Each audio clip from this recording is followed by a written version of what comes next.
In this video, I'm going to talk about the hole feature that can be found up here in the engineering group. Sometimes you can get away with using an extrude to make a hole if it's very simple. So I'm going to hit extrude, select my surface, and shape out my hole.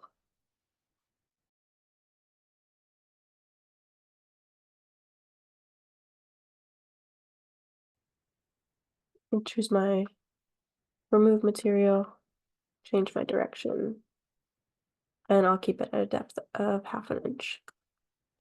So there you can see a very simple hole.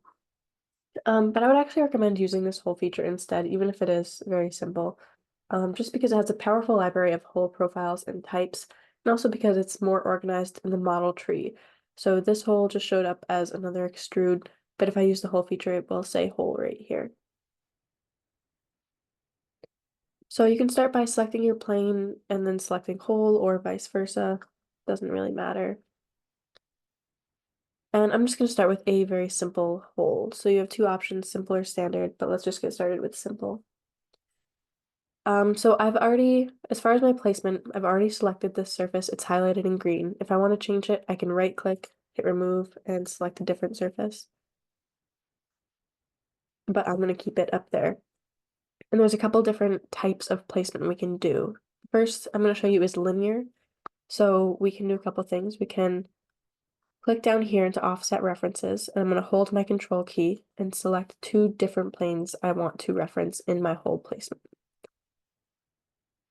So if I want this to be 2 units off of that first plane and maybe 3 units off of that second plane, this is where my hole will be. You can see 2 right here and 3 right here to show where those placements are.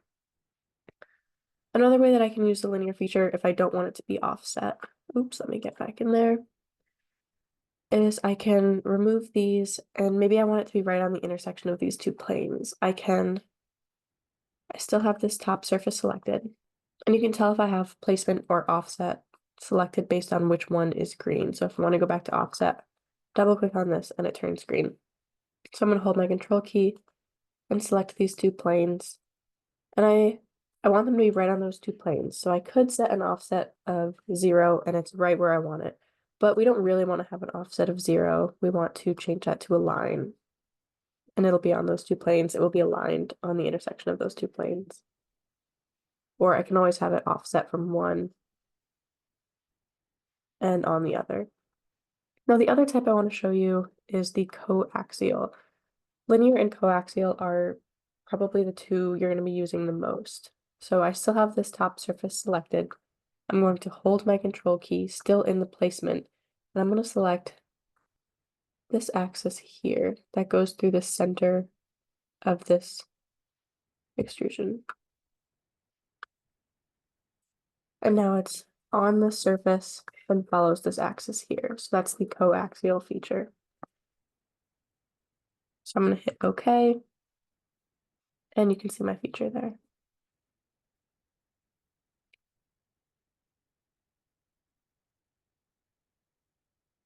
So now that I have my placement all set, I can select my diameter, 8.5, or whatever your diameter may be. And I can do the depth the same way we did with an extrude, blind, symmetric to next. All of these are still an option and they work the same way. So I'm going to choose a blind depth of 2. And there's my hole. And you can see that it shows up as a hole in the model tree instead of an extrude. So now I want to show you the standard. I'm going to select a surface and select my hole and go up here and click standard. If you want to use a standard fastener, a bolt, or a screw, this is what I would recommend. You have all these options up here. I'm going to start with getting my placement all set.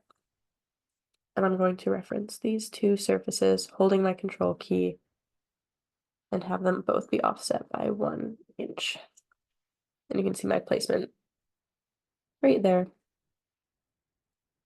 I can choose to have my profile be straight or tapered, tapped, drilled, or a clearance hole. I can choose to have countersink or counterbore, but I'll get more into that a little bit later. Up here is the thread type that I can change. So ISO is the international standard. This is metric.